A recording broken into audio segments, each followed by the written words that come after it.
오늘 우리에게 주시는 하나님의 말씀은 스가랴서 4장 1절부터 10절입니다. 제가 봉독하겠습니다. 내게 말하던 천사가 다시 와서 나를 깨우니 마치 자는 사람이 잠에서 깨어난 것 같더라. 그가 내게 묻되 내가 무엇을 보느냐? 내가 대답하되 내가 보니 순금 금잔대가 있는데 그 위에는 기름 그릇이 있고 또 그 기름 그릇 위에 7 등잔이 있으며 그 기름 그릇 위에 있는 등잔을 위해서 7 관이 있고 그 등잔대 곁에 2 감람나무가 있는데 하나는 그 기름 그릇 오른쪽에 있고 하나는 그 왼쪽에 있나이다 하고 내게 말하는 천사에게 물어 이르되 내 주여 이것들이 무엇이니까 하니 내게 말하는 천사가 대답하여 이르되 내가 이것들이 무엇인지 알지 못하느냐 하므로 내가 대답하되 내 주여 내가 알지 못하나이다 하니 그가 내게 대답하여 이르되 여호와께서 스룹바벨에게 하신 말씀이 이러하니라. 만군의 여호와께서 말씀하시되 이는 힘으로 되지 아니하며 능력으로 되지 아니하고 오직 나의 영으로 되느니라. 큰 산아 내가 무엇이냐? 내가 스룹바벨 앞에서 평지가 되리라.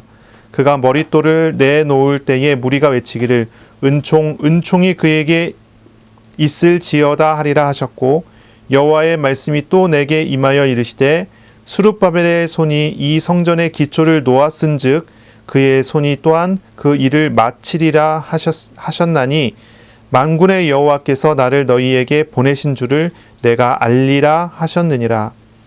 작은 일의 날이라고 멸시하는 자가 누구냐? 사람들이 스룹바벨의 손에 다림줄이 있음을 보고 기뻐하리라. 이 7은 온 세상에 두루 다니는 여호와의 눈이라 하니라. 아멘. 오늘 말씀은 스가랴서 4장 1절로 10절입니다. 오직 성령으로 건설되는 하나님의 나라라는 제목으로 하나님의 말씀을 함께 나누겠습니다. 오직 성령으로 하나님의 나라가 건설이 됩니다. 자, 우리 성령님에 대해서 우리가 올 한 해는 좀 잘 알아가기를 바랍니다. 성령님을 잘 알아가고 성령의 충만함을 얻는 그런 한 해가 되시기를 바랍니다. 성령님이 누구십니까? 성령님이 어떤 분이신가요? 성령님은 삼위일체 하나님의 삼위격 하나님이시지요. 성부, 성자, 성령 하나님. 그 세 번째 위격이 성령님이십니다. 이 삼위일체 하나님은요, 영원 전부터 계셨어요.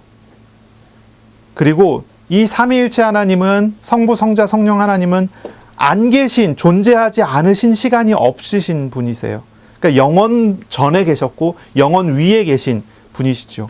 이 삼위일체 하나님은요, 이 성령님은요, 온 세상을 만들 때, 창조할 때, 시간을 만들고 공간을 만들고 모든 것을 만들 때 만드셨었던 창조자 하나님이세요.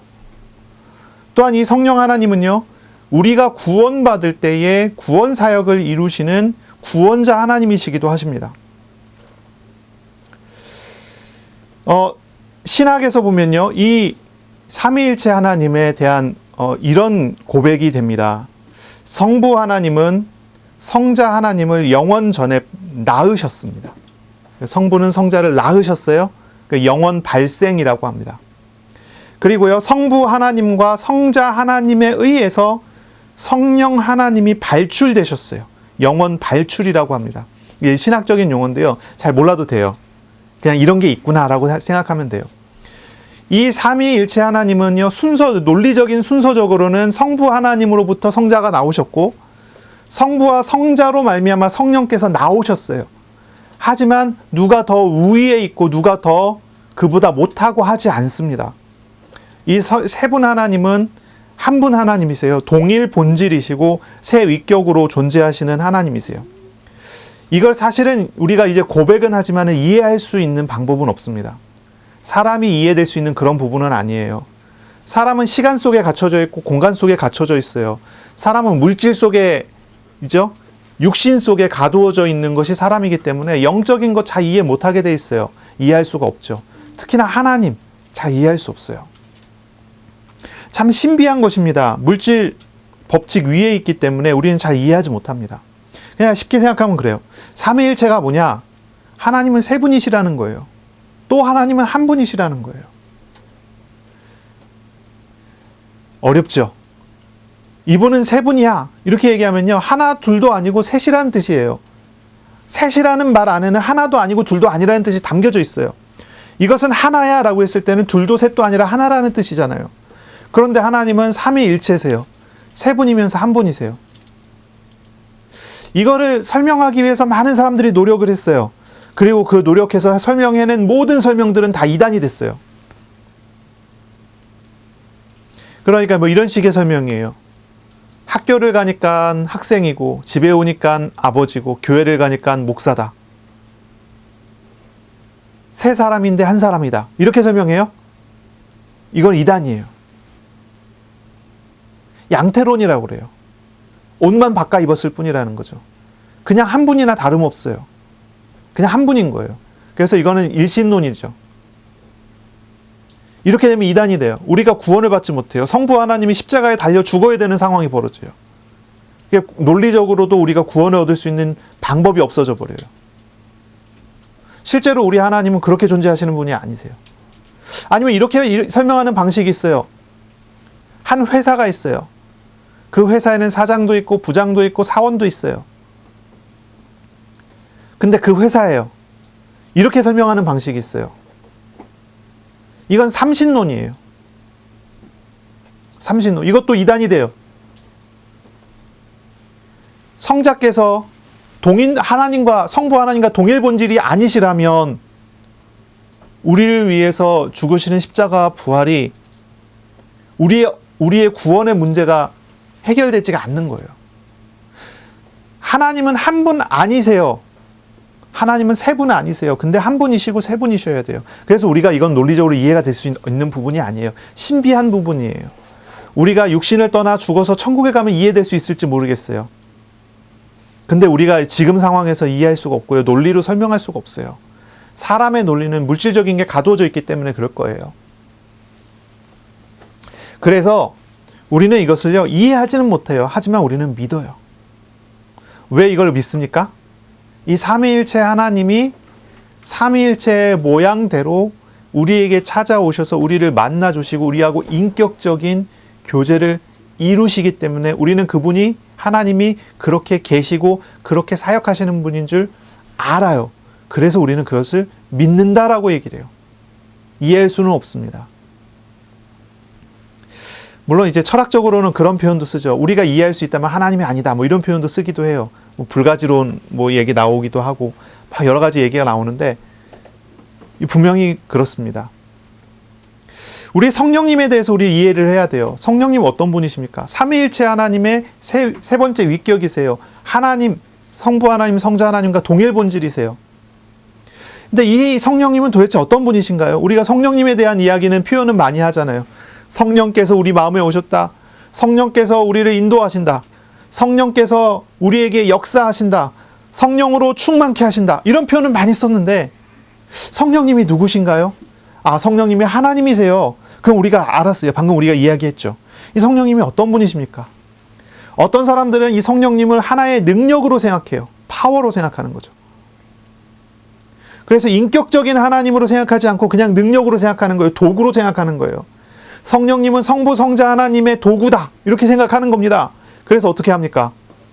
성부 하나님의 명령을 지키고 성자 예수님의 말씀대로 일하는 그런 뭐랄까요? 자기 의사가 없고 자기 의지가 없는 그런 어떤 도구로, 능력으로만 생각하는 거예요.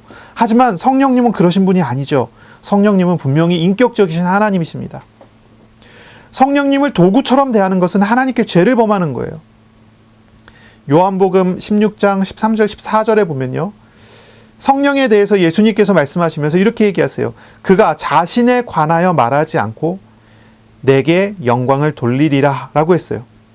성령님은요, 성령님이 자신에 대해서 이야기하실 수 있는데 성령님은 성령님 자신에 대해서 말하지 않고 예수님에 대해서 예수님께 집중하여 조명을 비추신 것을 이야기하는 거예요. 성령님이 인격적인 하나님이세요. 이 성령님에 대해서 이제 표현하는 이제 표현들이 여러 가지가 성경에 나옵니다. 성령님을 어떻게 표현하냐 보니까 성령님을 하나님의 영이라 이렇게 얘기를 해요. 하나님의 영이라. 이 성령님은 분명히 그렇죠. 영광에 대해서, 권능에 대해서, 위엄에 대해서, 본질에 대해서 이 성령님은 성부 하나님과 성자 하나님과 동일하십니다. 그렇기 때문에 이 성령님을 두고서 하나님의 영이라고 고백합니다. 성령님은 누구세요? 하나님의 영이세요. 성부 하나님의 영이라 이렇게 고백을 합니다. 또한 성령님을 예수의 영이라고, 그리스도의 영이라고 부릅니다. 성령님을 예수의 영이라고 불러요. 그리스도의 영이라고 불러요. 그래서 이제 이 사도행전 16장 7절에 예수의 영 이렇게 표현하고요. 로마서 8장 9절에 그리스도의 영이라고 표현합니다. 예수님의 이루신 모든 구원의 사역을 우리에게 직접 적용시키시는 사역을 하십니다. 그래서 예수의 영이라, 그리스도의 영이라 부르십니다. 또한 성령님은요, 진리의 영이라고 부르십니다. 진리의 영. 요한복음 16장 13절에 진리의 영이라 이렇게 얘기하시죠. 예수님께서는 오셔서 성령님은 오셔서 예수께서 가르치신 모든 것을 가르치시고 생각나게 하시는 분이세요. 또한 성령님은 갈라디아서 4장 6절에 아들의 영이라고 불려지시기도 합니다. 아들의 영이에요. 죄인 되었던 우리를 하나님의 자녀로 만들어주세요. 우리를 양자로 세워주시는, 만들어주시는 영이기에 아들의 영이라 이렇게 부르기도 합니다. 죄인 되었던 우리를 하나님의 자녀로 만드시기 때문이죠. 성령님의 모든 사역들은 예수께서 십자가에서 대속하신 그 사역을 근거로 하여 그 위에서 이루어져요. 성령님께서는 무슨 일을 하십니까? 이렇게 질문하면요, 뭐라고 대답하겠어요? 성부 하나님의 사역을 하셨어요.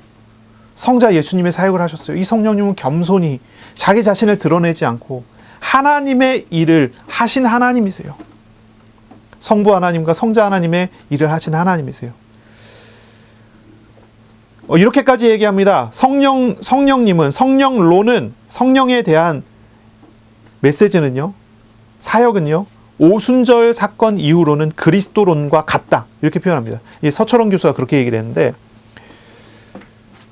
성령님의 사역이 뭐냐 얘기하면요, 창조 때는 창조하셨죠. 삼위일체 하나님의 공동사역이잖아요. 창조하셨어요. 그리고 모든 사역에 있어서 성령께서 일을 하셨어요. 그렇죠? 모든 사역에 일을 하셨어요. 예수님께서 나실 때 성령으로 잉태하셨어요. 성령의 이끌림을 받아 광야로 가서 예수님께서 시험을 받으셨어요. 그렇죠? 예수님께서 세례를 받을 때 성령이 비둘기처럼 예수님 머리 위에 임하였다 그랬어요. 예수님께서 사역하신 모든 것들이 성령에 의해서 이루어졌어요. 성령에 의해서 나타났어요. 성령에 의해서 역사됐어요. 그리고요, 예수님이 죽으시고 부활하시고 승천하신 다음에 제자들에게 성령을 기다리라고 말씀하셨고, 예수님께서 말씀하셨고, 제자들이 성령 달라고 기도했을 때 오순절날 사도행전 2장에 성령께서 임하셨어요. 그리고 난 다음에 그 이후에 이 성령님의 사역은 뭐라고요? 예수님의 사역과 같아요. 예수님이 하신 모든 사역을 성령께서 하세요. 그래서 오순절 이후의 성령의 사역은 그리스도의 사역과 동일해요. 우리가 이걸 이해하시면 되겠습니다. 그러므로 우리가 성령 충만한다 얘기한다면 뭐가 되겠습니까? 성령 충만한다. 나를 만나주신 하나님, 예수님의 사역을 하시는 거예요. 나를 죄에서 해방시키시는 사역, 그리고 나에게 부활의 새 생명을 부어주시는 사역을 성령께서 내게 오셔서 그 일을 하신단 말이에요. 그렇기 때문에 성령께서 오셔서 사역하는 사람이라 한다면, 성령의 충만함을 따라가는 사람이라 한다면 날마다 무엇이 되겠까요? 회개가 일어나는 것입니다. 성령 충만했는데 회개가 나타나지 않는다면 그건 의심해 봐야 돼요. 회개가 나야 돼요. 죄에서 돌이켜 예수께로 나아가는 일이 벌어져야 되는 거예요. 성령 충만하다면. 정말 성령 충만하다면 어떤 일이 벌어져야 됩니까? 그리스도와의 연합됨의 삶을 살아갈 수 있도록 되는 것입니다. 성령 충만했더니 방언이 터지고 예언하고 미래에 대해서 이야기하고, 그랬어요. 그래요. 맞아요. 그렇게 될 수 있습니다. 그렇게 되는 것도 사실이고 성경의 약속이기도 합니다. 하지만 그거는요, 성령 충만해서 내가 그리스도와 연합되어서 나온 결과가 되는 것이지, 성령 충만의 목적이 아니에요. 이게 중요하죠? 이게 중요합니다. 자, 한번 우리가 질문해 볼게요. 우리 마음에 오신 분이 누구십니까? 내 마음에 들어와서 사신 하나님이 어떤 하나님이십니까? 자, 누구신가요? 성령 하나님이시죠. 그렇죠? 우리가 예수 그리스도를 영접할 때 예수의 영으로서 성령께서 내 안에 들어오세요. 우리가 기도할 때 누구께 기도합니까? 성부께 기도하죠. 누구의 이름으로? 예수의 이름으로. 그리고 성령께서 받으시고 역사하시죠. 우리 마음에 오신 분이 누구십니까? 이렇게 질문한다면 대답은 이렇게 하셔야 됩니다. 삼위일체 하나님이십니다. 왜 그렇습니까? 성령께서는 하나님의 영이며 그리스도의 영이시기 때문이죠. 우리가 기도할 때 삼위일체 하나님이 사역을 하십니다. 성령께서는요, 인격적이신 분이세요. 성령은 인격적이신 분이세요. 생각이 있어요. 감정이 있어요. 의지가 있으세요. 그래서 우리는 그분을 인격적이라고 부르세요. 그러나 이 성령님은 겸손하셔서 하나님의 영으로서 그리스도의 영으로서 그렇게 생각하시고 그렇게 감정을 가지고 그렇게 의지를 가지고 일을 하신단 말이에요. 성령님을 도구로 생각하는 것은 옳지 않습니다. 자, 오늘 우리는요, 성령님에 대해서 이야기를 하고 있어요. 오늘 본문을 한번 생각해 보세요. 스가랴서 4장입니다. 여긴 순금 등잔대가 나옵니다. 두 감람나무도 나와요. 두 감람나무가 나오는데 이 두 감람나무가 이 올리브나무죠. 이 올리브나무는 기름을 짜는, 그래서 기름을 공급해주는 그런 역할을 하는 것 같아요. 여기서 보면. 그리고 순금 등잔대가 있어요. 등잔대에 이 기름이 늘 흘러내려와서 등잔대에 불이 꺼지지 않게 해요. 이 순금 등잔대가 상징하고 있는 바는 성전이죠. 성전. 지금 상황은요, 스가랴의 상황은 어떤 상황이냐면 이스라엘이 유다 왕국이 다 망하고 포로로 끌려갔다가 70년 만에 돌아왔어요. 돌아와서 뭐 합니까? 성전 건축을 합니다. 첫 번째 성전은, 솔로몬 성전은 바벨론에 의해서 완전히 다 무너졌죠. 두 번째 성전이 건축이 되는 거예요. 이걸 이제 스룹바벨이 건축했다. 스룹바벨 성전이라고도 하고 제2성전이라고도 부릅니다. 이 성전을 건축하는 상황이 됐어요. 이 성전을 건축해야 돼요. 건축해야 되는 상황 속에 이제 여러 가지 어려움이 있는 거예요. 주변에 있는 다른 민족들, 이방 민족들의 방해가 있고 어려움이 있고 문제가 있어요. 건축할 만한 충분한 많은 것들이 준비되지 못한 상황이에요. 건축은 해야 되는데. 그런 상황 속에서 하나님께서 스가랴 선지자를 통해서 말씀하시는 거예요. 하나님께서 스룹바벨에게 말씀하셨고 스룹바벨을 통해서 일을 하실 거예요. 어떻게 하실 것이냐에 대한 이야기를 하는 거예요. 그런데 여기서 본 환상을 한번 생각해 보세요. 순금 등잔대, 이 성전이에요. 거기에 두 올리브 나무에서 기름이 내려와요. 두 감람나무. 여기서 이제 천사가 설명을 해주죠. 감람나무는 무엇입니까? 감람나무는요, 하나는 스룹바벨을 이야기하고요, 하나는 여호수아를 이야기해요. 스룹바벨은 이스라엘의 총독이에요. 이스라엘의 왕 같은 사역을 하는 그런 사람이에요. 여호수아는요, 이스라엘의 대제사장이에요. 제사장적인 사역을 하는 그런 사람이죠.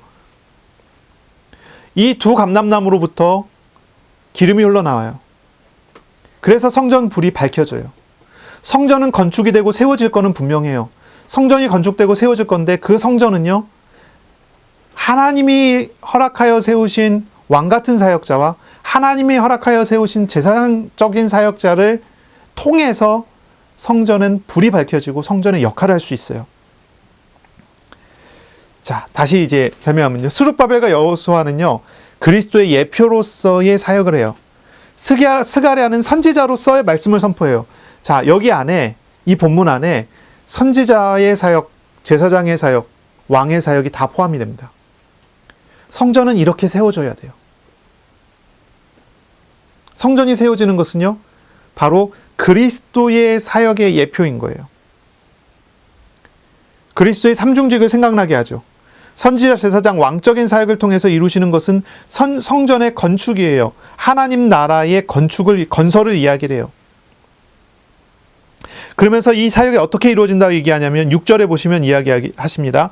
만군의 여호와께서 말씀하시되 이는 힘으로 되지 아니하며 능력으로 되지 아니하고 오직 나의 영으로 되느니라.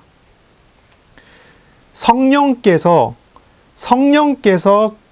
성전을 성전되게 하신다라는 말씀을 하시는 거예요. 성전이 세워지는 것은요, 스룹바벨의 사역만이 아니에요. 제사장의 사역만이 아니에요. 그것을 이루시는 것은 하나님의 사역이라고 이야기를 하는 거예요. 하나님의 사역이에요. 성전이 건축되는 것은요, 단순히 건물이 세워지는 것 이상의 일이에요. 아무리 화려한 집이 세워진다고 하더라도 하나님이 거기 계시지 않는다면 그거는 성전이라고 할 수가 없어요. 아무리 허름한 집이 세워진다 하더라도 하나님이 거기 계시면 그것이 성전이에요. 사실 솔로몬 성전이 처음에 세워졌을 때는 아주 견고하고 아주 화려하고 멋있게 세워졌어요. 그런데 제2성전 수룹바벨 성전은요, 그렇지 않았다고 그래요. 허름했대요. 한번 생각해 보세요. 포로로 끌려간 사람들이 포로에서 돌아와서 힘도 없고 능력도 없어요. 이방인의 감시 속에서, 회방 속에서 성전 건축을 하는 거예요. 그게 얼마나 화려하게 세워질 수 있겠어요? 얼마나 깨끗하고 멋있게 세워질 수 있겠어요? 근데 허름하게 세워진단 말이에요. 그런데 하나님께서는 그 허름하게 세워지는 성전을 기뻐하시고 성전의 역할이 되게 하시는 거예요. 이게 얼마나 허름했냐면요, 나중에 헤롯 왕이 이스라엘의 왕이 됐을 때, 이 헤롯은 원래 이제 이두메 족속이라서, 에돔 족속이라서 이스라엘의 왕이 될 수 있는 자격이 없거든요. 근데 이스라엘의 왕이 됐는데 이스라엘 사람들이 반발을 하니까 그들을 잠재우기 위해서 사용한 정책 중에 하나가 그거였어요. 저 허름한 성전을 치우고 화려한 성전을 만들어주겠다. 그래서 제3성전이 헤롯 성전이라고 하는데 헤롯 성전은 굉장히 화려하게 해줬다고 그래요. 그러니까 이 스룹바벨 성전이요, 얼마나 허름했는지 한번 상상을 해보세요. 허름했어요. 뭐 돌로 이제 담을 쌓았을 텐데 돌도 그렇게 반듯반듯한 돌이 아니었을 거고요. 나무들도요, 사용한 이제 목재들도요, 아주 그냥 크고 견고하고 든든한 그런 나무가 아니었을지도 모르겠어요. 하여튼 허름하게 지어진 거예요. 폐허 위에 다시 지었으니 그렇지 않았겠어요? 그런데 하나님은 말씀하시기를 하나님이 그 성전을 지신다, 이렇게 얘기하세요. 하나님이 지신다. 힘으로 될 것이 아니고요, 능력으로 될 것이 아니에요. 사람들의 인력으로 되는 게 아니에요. 권력으로 되는 게 아니에요. 그것은 오직 하나님의 일이어야 돼요. 하나님께서 하셔야 돼요. 작은 건물을 짓는 것인데도 하나님의 손이 함께할 때 그것은 성전이 되는 겁니다. 하나님이 역사할 때 되는 거예요. 아무리 화려하고 견고해도 그것이 성전 될 수 있는 가치가 거기에 있을 수가 없어요. 성령께서 하셔야 돼요. 하나님이 하셔야 돼요. 하나님께서 왜 성전을 건축하실까요? 그리고 왜 이스라엘의 성전을 건축하셨을까요? 이런 질문을 우리가 해봐야 돼요. 그리고 또 한 가지 생각해 봐야 돼요. 하나님께서 성전을 건축할 만한 사람은 어떤 사람일까요? 여기서 우리가 성전 건축을 이야기하지만 올해 우리에게 주시는 말씀으로는요, 하나님의 나라를 내 마음에 어떻게 건축해 나가실까? 우리 가정에 하나님의 나라를 어떻게 건설해 나가실까? 나의 삶의 자리에, 나의 전도의 현장에 하나님 나라를 어떻게 건설해 나가실까라는 생각을 하면서 들으시면 돼요. 어떻게 건설하십니까? 왜 건설하십니까? 무엇 때문에 건설하십니까? 혹시 이스라엘이 하나님께 기도를 많이 해서 하나님께서 그 기도를 들어주시는 걸까요? 아니면 이스라엘이 하나님 앞에서 정말 거룩하게 살기 위해서 성실하게 노력하며 말씀을 지키기 위해서 생명을 걸고 몇 명씩 막 순교하고 그래서 하나님께서 그래, 내가 너희와 함께 할게, 성전 건축해 줄게, 그랬을까요? 저와 여러분 한번 생각해 보세요. 우리들이 어떻습니까? 하나님께서 우리의 인생에, 우리의 가정에, 우리의 삶에 하나님께서 찾아오시고 우리의 삶에 들어오셔서 우리의 삶을 하나님의 나라로 만드시는 이유가 무엇입니까? 왜 그렇게 하십니까? 어떤 사람들은 이렇게 얘기했어요. 거룩함이다. 우리가 거룩할 때 하나님께서 오실 수 있다. 우리가 거룩하지 않으면 오실 수 없다. 그러니 죄를 짓지 마라. 맞는 말일까요? 죄를 안 지면 하나님께서 오실 수 있나요? 오실까요? 아니면 내가 열심히 살고 성실하게 살아야지 하나님께서 그것을 보시고 그래 너는 성실하니까 내가 너와 함께 할 만하네 내가 갈게 그렇게 해서 오실까요? 전부 아니에요. 그렇지 않습니다. 이스라엘 생각해 보세요. 이스라엘 어땠습니까? 죄를 짓고요. 또 죄를 짓고 또 죄를 짓고 또 죄를 졌어요. 하나님께서 말씀하시고 또 말씀하시고 또 말씀하시고 또 말씀하셨는데 끝까지 죄를 짓고 하나님 떠났어요. 그런데 결국 다시 불러오셔서 다시 세우세요. 거룩성 때문이 아니에요. 만약에 거룩성의 문제라면요, 우리가 거룩함을 얻고 거룩함을 유지하기 위해서 애쓰면서 살아야지 되겠죠. 그럼 하나님께서 그걸 우리에게 요구하시지 않아요. 만약에 죄의 문제라면요, 죄 안 짓고 살기 위해서 노력해야 되겠죠. 만일 죄 짓는다면 즉시 회개하고 막 그 씻어내야 되겠죠. 그렇게 노력하며 살아야 되지 않겠습니까? 만약에 하나님께서 열심과 성실을 보신다면 내가 게으르지 않도록 늘 자기 자신을 몰아치면서 살아야 되지 않겠습니까? 그러나 우리 하나님께서는요, 그런 것이 아니라고 하세요. 무엇 때문에 하나님께서 우리의 삶에 하나님의 나라를 건설하십니까? 무엇 때문에 하나님께서 이스라엘에게 제2성전을 건축하도록 하십니까? 하나님은 유다와 예루살렘의 어려움을 호소하는 스가랴에게 위로하며 말씀하세요. 스가랴 1장 14절 뒤쪽에 보면 이런 말씀하십니다. 내가 예루살렘을 위하여 시온을 위로하시며 예루살렘을 위하여 시온을 위하여 크게 질투했다라고 말씀하세요. 하나님 말씀이요. 내가 예루살렘을 위해 시온을 위하여 크게 질투했다. 질투하였기 때문에. 하나님께서 질투하셨기 때문에. 질투란 무엇입니까? 사람의 질투는 시기심으로 인한 결과죠. 시기심 때문에 질투하게 되잖아요. 그러나 하나님의 질투는 그거하고 달라요. 질투했다라고 하는 것은 하나님의 사랑을, 하나님의 가야 되는, 하나님께 돌아가야 되는 사랑을 우상에게 돌렸기 때문에. 이것은요, 질투라고 표현했지만은 하나님의 열심이라는 단어로 바꿔서 쓸 수가 있어요. 하나님의 열심입니다. 하나님께서 왜 제2성전을 세우십니까? 그것은 이스라엘이 하나님 앞에 잘했기 때문이 아니에요. 이스라엘이 합당한 짓을 했기 때문에 세우신 게 아니에요. 하나님의 열심 때문이에요. 하나님의 질투심 때문이에요. 하나님께서 그들을 사랑하셨기 때문이에요. 하나님께서 그들을 포기할 수 없었기 때문이에요. 스가랴서 1장 16절에 보니까 이렇게 말씀하세요. 내가 불쌍히 여김으로 예루살렘에 돌아왔은 즉 내 집이 그 가운데에 건축되리니 예루살렘 위에 먹줄이 쳐지리라. 만군의 여호와의 말이니라. 예루살렘 위에 먹줄이 쳐져요. 예루살렘을 건설하세요. 예루살렘에 하나님의 집을, 성전을 건설하세요. 먹줄이 쳐진다는 얘기는 그렇죠. 건설하신다는 말이에요. 왜 그걸 건설하십니까? 내가 불쌍히 여김으로. 하나님이 이스라엘을 사랑하셨고 하나님의 열심이 있었어요. 그래서 하나님께서 그들을 또한 불쌍히 여기셨기 때문이에요.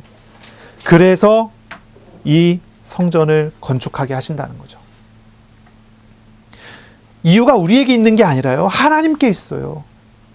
하나님은 하나님의 열심으로 오셔서 일을 하시는 거예요. 아브라함을 한번 생각해 보세요. 아브라함이 처음 하나님께 부름 받았을 때 이 사람은 어떤 사람이었습니까? 거룩한 사람이었나요? 그렇지 않았습니다. 아브라함은요, 우상 섬기는 집안에서 태어나 우상 만드는 일을 하는 아버지 밑에서 자라나 우상을 같이 만들어 팔던 그런 사람이 아브라함이에요. 그런데 하나님께서 많은 사람 중에 아브라함을 선택하여 부르시고 말씀하시고 데려가셔서요, 끝내는 믿음의 조상으로 만들어 이스라엘의 조상이 되게 하셨어요.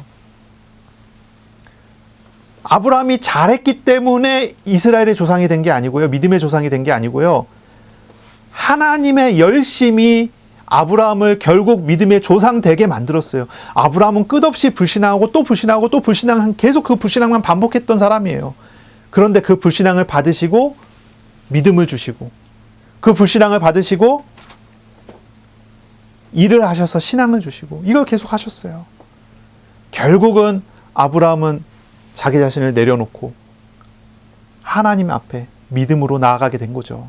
이것이 하나님의 열심이에요. 이것이 하나님의 열심입니다. 저는요, 이 본문을 딱 읽는데 그런 생각이 들어요. 저에게 위로가 되더라고요. 내 마음에 하나님의 집이 건설되는 것은 내 행동 때문이 아니고, 내 마음 때문이 아니고, 내 모습 때문이 아니고 하나님의 열심 때문이구나. 이게 딱 발견되는데 위로가 되더라고요. 든든해요. 내가 잘하고 못하고가 아니라요, 하나님이 나를 사랑하신 하나님의 의지가 나를 구원하신 거고요. 나를 사랑하신 하나님의 의지가 나를 하나님과 함께 하도록 했고요. 나를 사랑하신 그 하나님의 의지가 나의 삶을 하나님 나라로 만드신다는 거예요. 하나님은요, 강력한 손을 가지고 나를 붙드시고 나와 함께 하신다. 그 말씀을 하시는 거예요. 성전이 건축되어지게 돼 있습니다. 시간은 좀 걸릴지 모르겠어요. 하나님 강제로 하지 않고 억지로 하지 않고 하나님은 우리에게 오래 참으시며 설득하시기 때문에 우리가 조금 오래 걸릴 수 있을지 모르겠어요. 아브라함도 하나님의 부름받고 믿음의 조상으로 인정받기까지 7, 80년이 걸렸잖아요. 그렇죠? 시간이 좀 오래 걸릴지 모르겠어요. 하나님께서 모세를 설득하는데 40년이 걸렸어요. 물론 그럴 수 있어요. 그런 시간이 걸릴 수 있을지 모르겠어요. 하나님이 베드로를 부르시고 베드로가 설득되기까지, 결국은 자기 자신을 다 내려놓고 주님께 자기 영혼을 의탁하고 주님의 인도를 받아 나가기까지 예수님께서 베드로 부르시고 3년을 데리고 다니면서 훈련을 시켰어요. 우리에게 시간이 필요할지 모르겠어요. 때로는 긴 시간, 때로는 짧은 시간 될 수 있겠죠. 하나님은 강제로 일하지 않기 때문에. 그러나 결국은 하나님께서 나를 하나님의 집으로, 성전으로 그 기능을 하도록 세워가시고 하나님의 나라의 영광이 우리에게 머물도록 결국은 하실 거다라는 말이다. 하실 거라는 거예요. 그것은 하나님의 질투, 하나님의 열심으로 인한 것이다 라는 거죠. 그러므로 올 한 해 우리에게 일하시고 우리에게 역사하시는 하나님을 알아가는 그런 날이 되시기를 바랍니다. 그 하나님의 성전을 어떻게 건축하십니까? 오직 성령으로 하신다라고 하십니다. 성전 건축을 한번 생각해 보세요. 사람들의 힘과 정치 권력과 물질로 될 수도 있죠. 하지만 그것은 성전의 겉모양이지 진짜 성전이 아니에요. 성전의 겉모양일 뿐이에요. 우리가 반듯하게 건물을 세워놓으면요, 교회 건물을 딱 세워놓으면 여기가 교회다 그러죠. 그런데 교회는 건물이 아니에요. 교회는 건물이 아닙니다. 하나님이 함께하는 곳이 교회예요. 하나님이 임재하시고 역사하시는 곳이 교회지 건물이 교회가 아니에요. 수룹바벨과 여호수아와 많은 이스라엘 포로에서 돌아온 해방된 민족 사람들이요, 열심히 노력을 해갖고 건물 지을 수 있어요. 그런데 그것을 성전이라고 부를 수가 없어요. 왜 그렇습니까? 그건 건물일 뿐이지 하나님의 임재하시고 하나님은 자기 의지를 가지고 일하시는 그런 장소가 아니게 되는 거예요. 그러나 하나님의 말씀으로 하여, 하나님의 능력과 하나님의 도우심으로 하여서 성전이 건축됐단 말이에요. 그것은 허름할지라도 그것은 성전이 되는 것이죠. 즉 하나님의 나라의 건설, 우리 마음에 이루시고 세우시는 하나님의 나라는요, 어떻게 돼야 됩니까? 힘으로 능으로 되는 것이 아니라 오직 하나님의 성령으로 되어야 된다는 것을 오늘 본문에서 우리에게 가르쳐 주는 겁니다. 성전을 건축하는 것, 하나님의 건설, 하나님 나라 건설을 이루는 것은 우리가 아니고요, 성령님이세요. 성령님이십니다. 성령님께서 주도자이시고 책임자라는 것을 우리는 확실히 알아야 돼요. 7절에 보세요. 7절에 보면 이런 말씀이 나오죠. 큰 산아 내가 무엇이냐 얘기합니다. 내가 스룹바벨 앞에서 평지가 되리라. 큰 산이 있어요. 회방하는 원수들이 있습니다. 어려움들이 있어요. 하지만 하나님이 일하시면요, 평지가 돼버려요.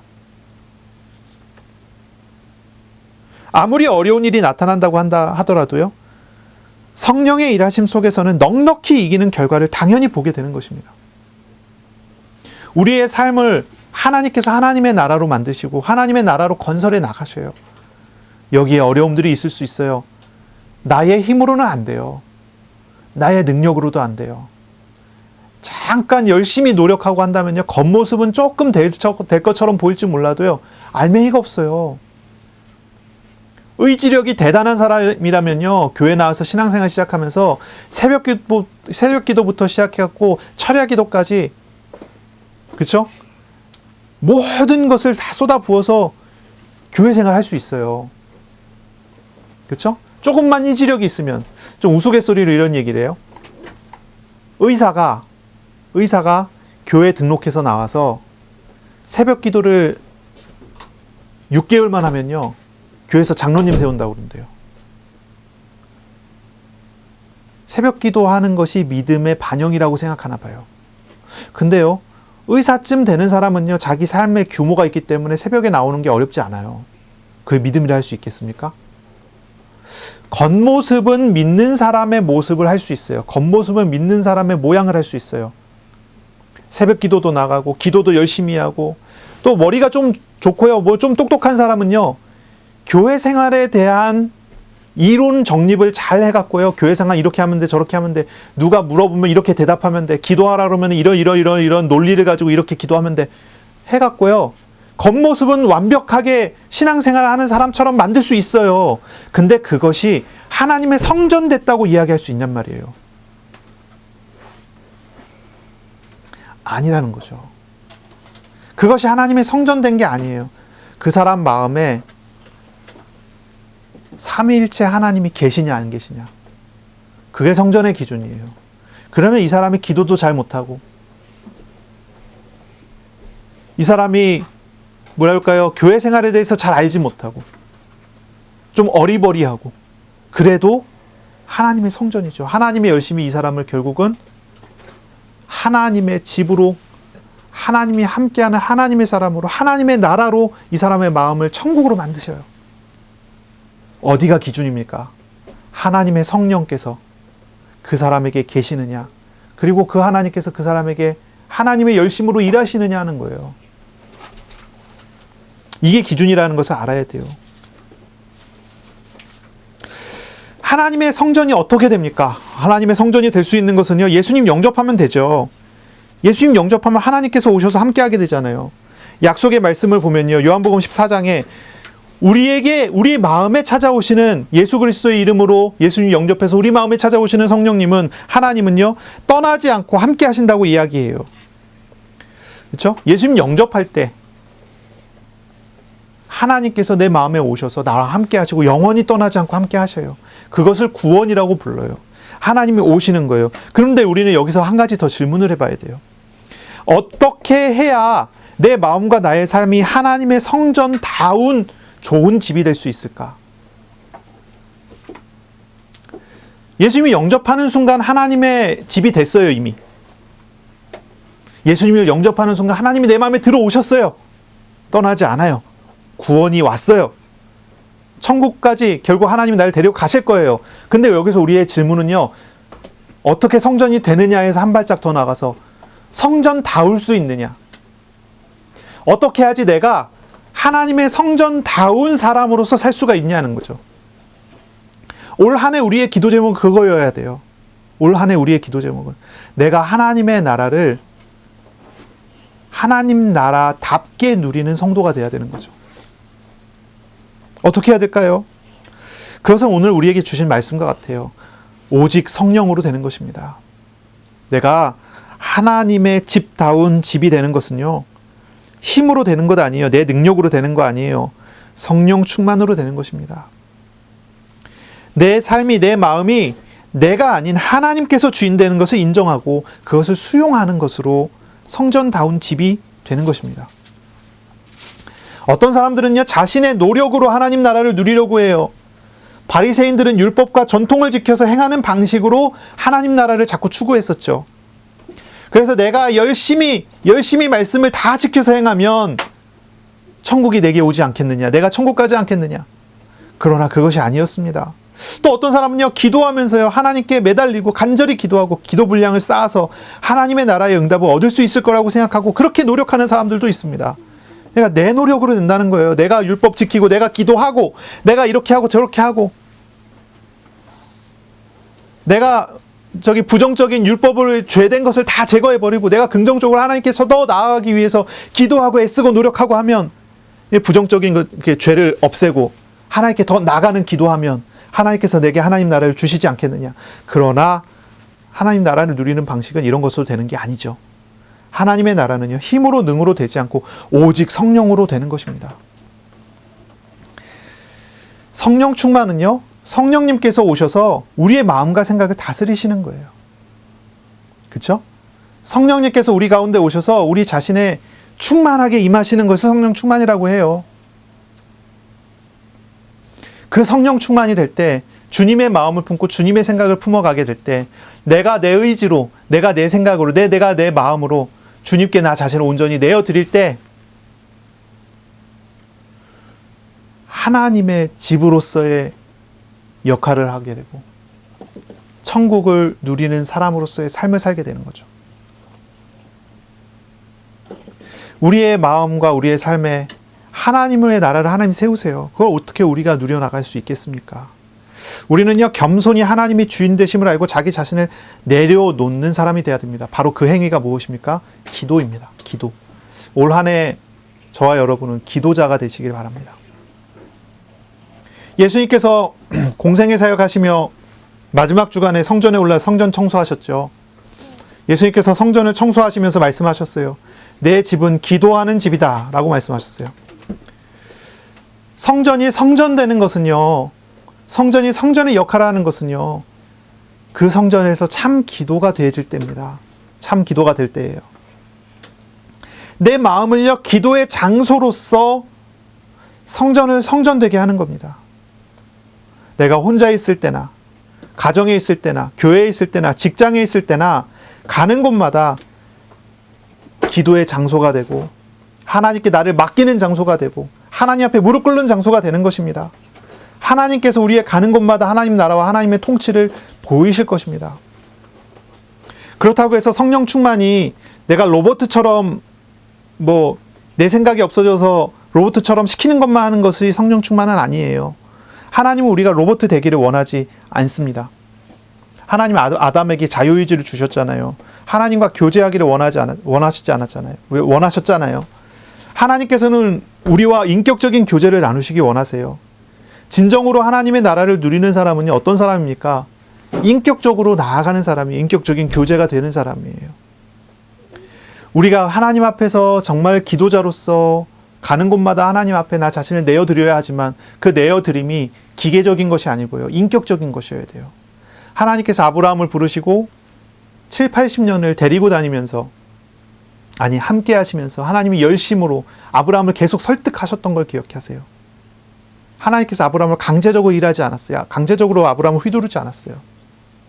오래 참으며 내가 스스로 하나님 앞에 사실을 보고 깨닫고 하나님 앞에 무릎 꿇기를 기뻐하셨고, 내가 하나님 앞에 서서 하나님께 영광 돌리는 걸 하나님 기뻐하셨어요.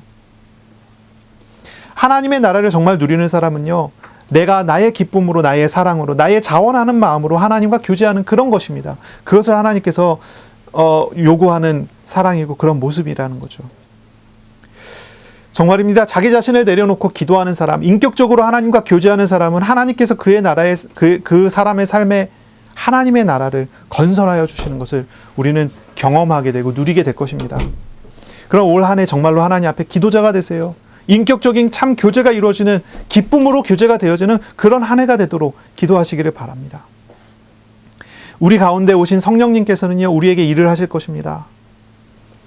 성령님께서 우리 가운데 오셔서 하시는 일을 우리가 한 4가지 정도로 생각을 해봐야 될 것 같아요. 올 한 해 하나님께서는 우리의 삶에 오셔서 이 4가지 정도의 일을 하실 거예요. 첫째는 회개의 사역입니다.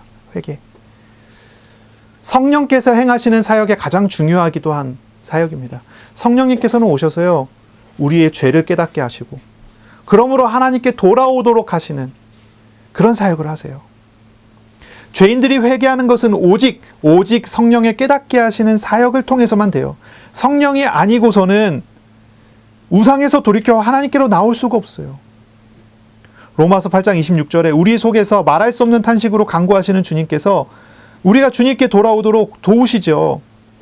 올 한 해 늘 우리 주님께로 돌아오고 늘 우리 주님께로 나아가는 그런 한 해가 되시기를 바랍니다. 아멘.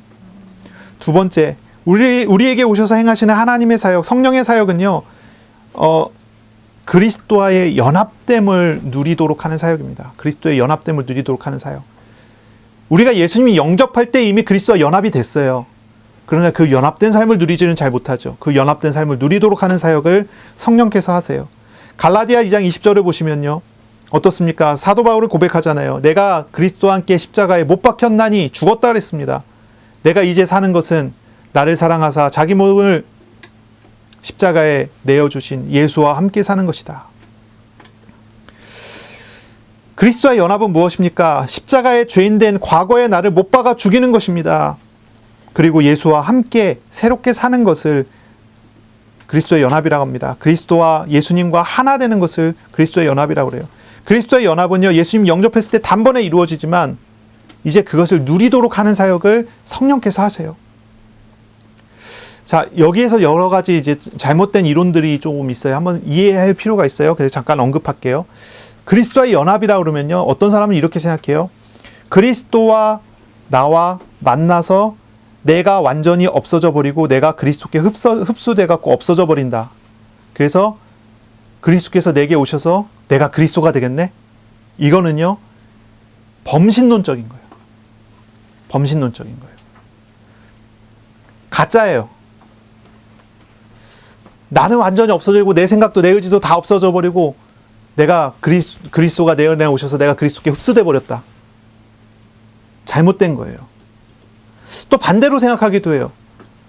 그리스도께서 내게 오셔서 그리스도께서 나한테 흡수됐어요. 내가 그리스도처럼 돼버렸다. 내가 그리스도가 돼버렸다. 이거는요, 뉴 에이지에서 얘기하는 신과의 합의를 얘기하는 거죠. 그것도 가짜예요. 잘못된 것입니다. 그리스도의 연합은 이런 게 아니에요. 내가 그리스도께 흡수돼갖고 없어지는 것도 아니고요. 그리스도께서 내게 오셔서 나를 그리스도 되게 하는 것도 아니에요. 그거 잘못된 거예요. 그러면 그리스도께서 내게 오셔서 내 영혼이 그리스도와 뒤섞여 버렸다. 혼합돼 버렸다. 이것도 아닙니다. 그러니까 그리스도의 연합은 뭘까요? 그리스도의 연합은요, 예수님께서 내 안에 오시고 나도 예수님 안에 있게 돼서 예수님과 하나가 되는 것인데, 이건 말로 설명하기 어려운 신비한 거예요. 그리스도와의 신비한 연합이라고 하는 것은요, 각 위는 고유하고 연합은 분리되지 않는 신비한 모양이에요. 우리가 삼위일체 얘기하잖아요. 이 삼위일체 하나님은요, 한 분이시면서 세 분이고 세 분이면서 한 분이라고 그랬잖아요. 이거 신비한 모양이라고 그랬죠. 그렇죠? 또한 그리스도의 연합도 신비해요. 예수께서 오셨어요. 내게 오셨어요. 내 안에 오셨어요. 나와 함께 하세요. 그래서 오셔서 함께 하실 뿐 아니라 하나가 돼요. 예수님과 나와 하나가 돼요. 그럼 내가 없어져야 되든지 예수님께서 없어져야 되든지 혼합돼야 되나요? 그런 모양이 아니라는 거예요. 그래서 연합이라는 단어를 써요. 연합. 예수께서 오셔서 각 위는 고유해요. 나도 예수님도 고유해요. 그런데 하나가 됐어요.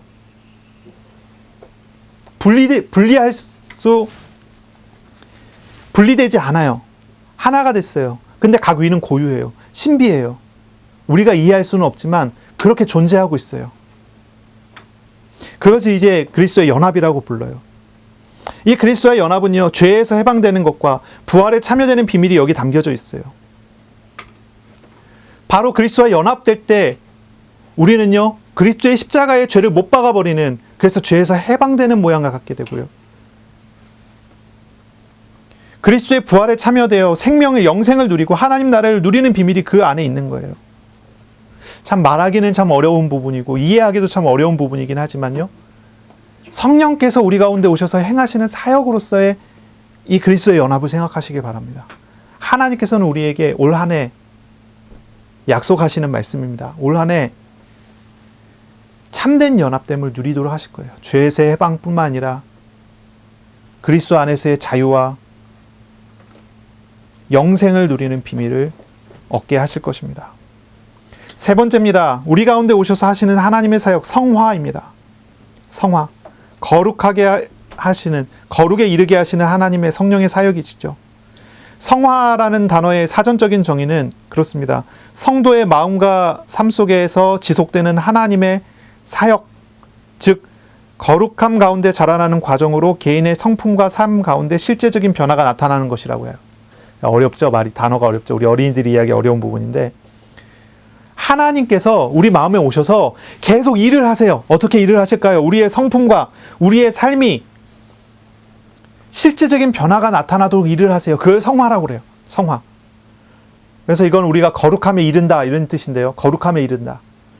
예수 그리스도를 영접한 사람에게 하나님은, 성령께서는 어떤 일을 하시냐면 이 사람이 계속적으로 거룩함에 이르도록 일을 하시는 거예요. 거룩하도록, 죄에서 떠나가게 되고 계속 거룩해지도록.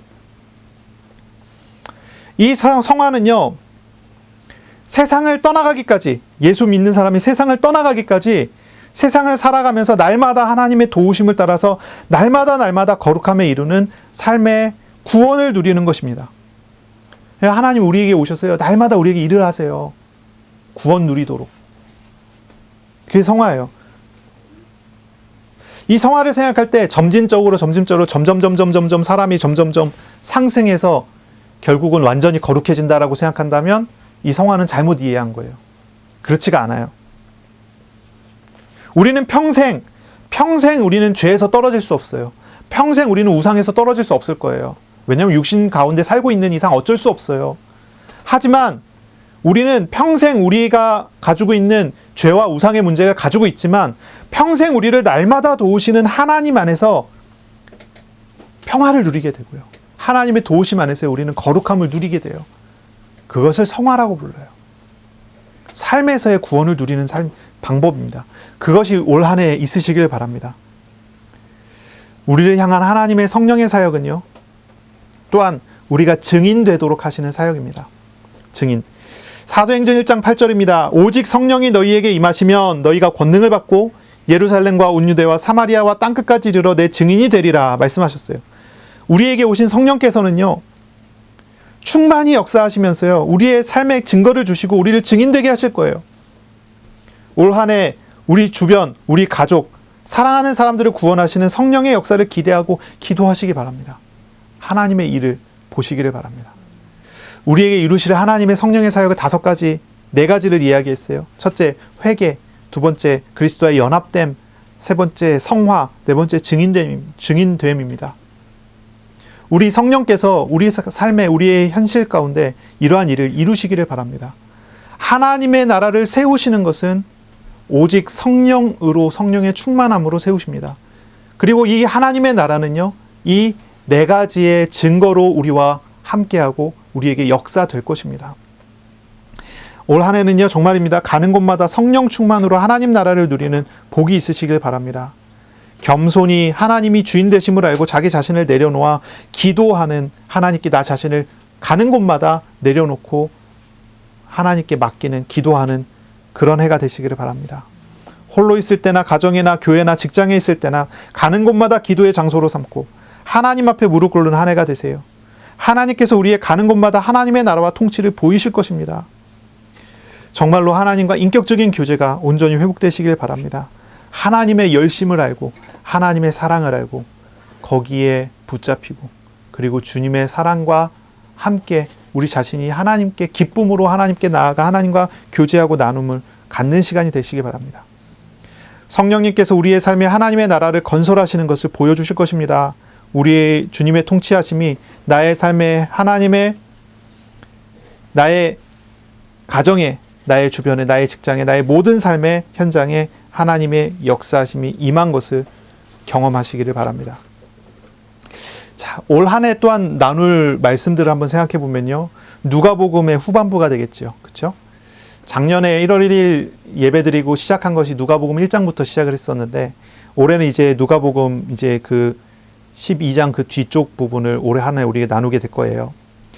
이 부분은요, 이 부분에서, 이 누가복음 후반부에서 중심이 되는 것은 예수님께서 행하시는 예루살렘 여행 길, 그리고 예루살렘에서의 십자가와 부활입니다. 그리고 예수님의 목적지는 결국 십자가죠. 십자가의 고난이 하나님의 나라를 우리 삶에 세우는 길이기 때문입니다. 말씀을 듣고 주님과 동행할 때 우리 또한 이렇게 인도받게 될 거예요. 십자가를 바라보고 가는 길이죠. 십자가를 바라보고 십자가와 함께 가는 길이죠. 올 한 해 정말로 주님과 동행하면서 이 십자가에 나의 죄와 나의 우상을 모든 것을 못 박아버리고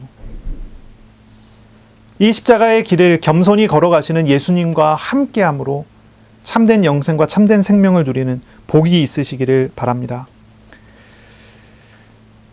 이 길은 주님께서 낮아지심으로 우리를 높이시는 길입니다.